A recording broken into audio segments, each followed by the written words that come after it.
जय हिमालय जय भारत। हिमालय लोग यूट्यूब चैनल में आपका स्वागत है और मैं हूं डॉक्टर हरीश चंद लखेरा। उत्तराखंड में गुलदार तेंदुआ का जो आक्रमण और हमले हो रहे हैं, जो बच्चों को और महिलाओं को मार रहे हैं, उसी पर मैं आपसे बात करने जा रहा हूं। लेकिन जब तक मैं आगे बढ़ूं तब तक आपसे अनुरोध है कि इस चैनल को लाइक और सब्सक्राइब करके मेरे मिशन में शामिल हो जाइए। उत्तराखंड में पिछले कई दिनों से घटनाएं हो रही हैं लगातार गुलदारों के हमलों की।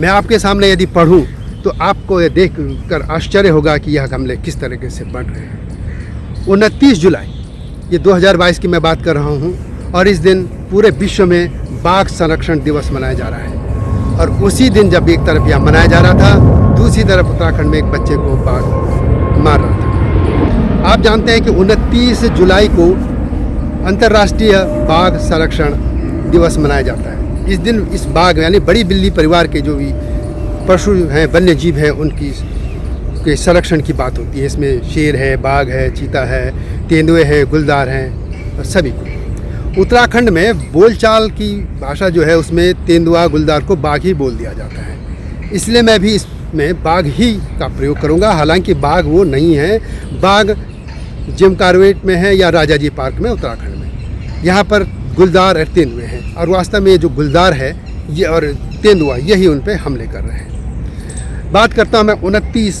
जुलाई की। एक तरफ विश्व जो अंतर्राष्ट्रीय बाघ दिवस मनाया जा रहा था, तो दूसरी तरफ पौड़ी के पास एक 5 वर्षीय आर्यन बच्चे को तेंदुआ उठाकर ले गया और उसने उसको मारकर उसको खा भी गया।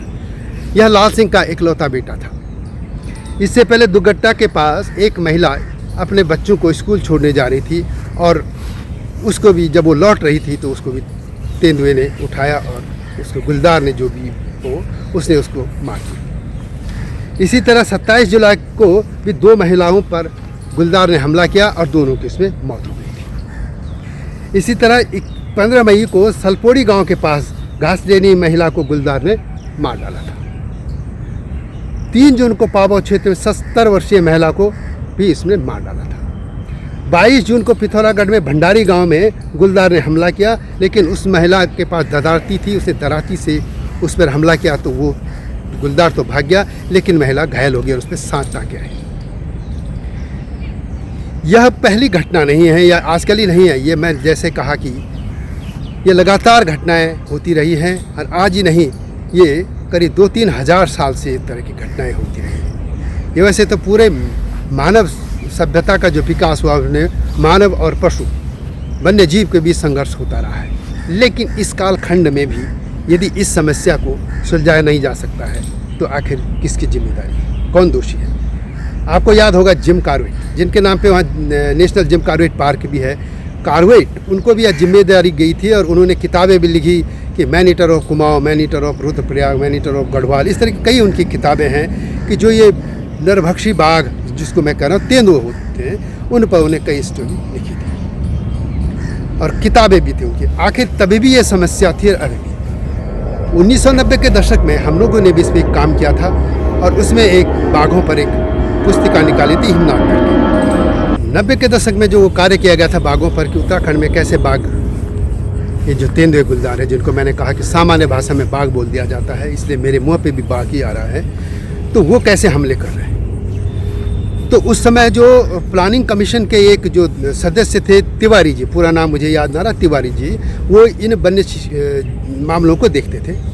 मैं उनके पास गया था, मैंने उनको कहा था कि इस तरीके से हमले हो रहे हैं, आखिर इसका कोई समाधान क्यों नहीं है? उन्होंने कहा समाधान है जब सरकारें करें तो। कि मैंने कहा समाधान क्या है?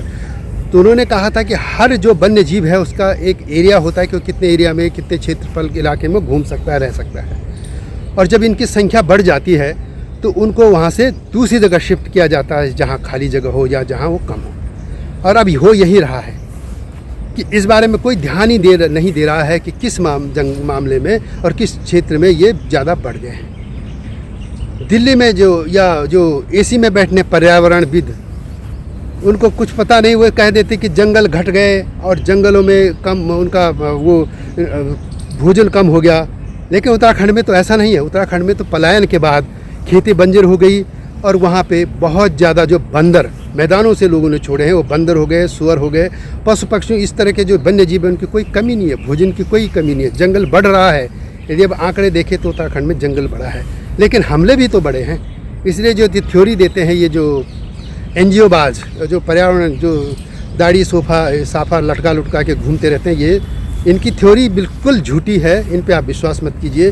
लेकिन सरकार को इस पर सोचना होगा कि आखिर वन्य जीव पर क्यों हो रहा है। अब उत्तराखंड सरकार की बात करते हैं। उत्तराखंड सरकार सिर्फ और सिर्फ मुआवजा देकर इसको इतिश्री मान लेती। किसी में महिला को मारा, बच्चे को मारा, और आप जानते हैं कि भी बच्चा या माँ, महिला, ये घर में कोई भी घर का कोई भी सदस्य यदि असमय चले जाता है तो पूरा घर बर्बाद हो जाता है। ऐसे घरों पर किसी को चिंता नहीं है। पिछले 1 दशक से जब मैं देख रहा हूँ, 1 या 2 दशक हो गए उत्तराखंड राज्य को बने, मैंने आज तक किसी मुख्यमंत्री को या किसी वन मंत्री को या किसी और राजनेताओं को, पार्टियों के किसी भी इस तरह के परिवार के घर जाते नहीं देखा। ऐसे मंत्रियों का, ऐसे मुख्यमंत्री, क्या आप कभी सोचेंगे कब किसी के घर गए? यदि घर हो तो प्लीज़ मुझे बताएं, मेरी गलती सुधार लें। यदि ऐसा है तो आप मुझे इस कमेंट में अवश्य लिखें कि इस मंत्री ने बयान दिया, इस मुख्यमंत्री ने इसके घर में जाकर संवेदना व्यक्त की। लेकिन ऐसा नहीं हो रहा है। यह एक आक्रोश मेरा नहीं है, उत्तराखंड के लोगों का है, पूरे उस समाज का है जो हजारों सालों से इस पीड़ा को झेल रहा है। कहीं भी जाता है और उसको वन्य जीव हमला कर देते हैं। बाघ ही नहीं, ये जो तेंदुआ ही नहीं, वहाँ पर रीछ भी, भालू जो है वो भी कर लेते हैं। और अब तो जो वहाँ पे पूरे बंदर, मैदानों से जो बंदर छोड़ देते हैं, मैदानी राज्यों से वहाँ बंदर छोड़ दिए, बंदरों ने पूरे हिमालय बेल्ट को तहस नहस कर दिया है। तो आखिर इन गुलदारों का समाधान क्या है जो नरभक्षी हो गए हैं? और ऐसा नहीं कि एक तरफा ही हो रहा है।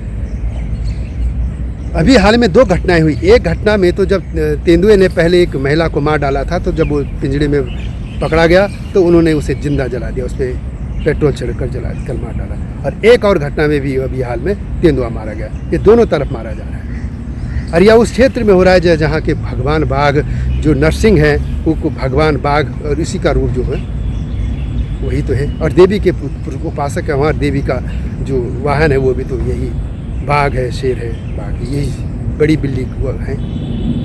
इसलिए इसका समाधान निकालने की ज़रूरत है। और आप लोगों के पास भी कोई समाधान है तो इसको बताइए। अगली वीडियो की प्रतीक्षा कीजिए। तब तक जय हिमालय, जय भारत।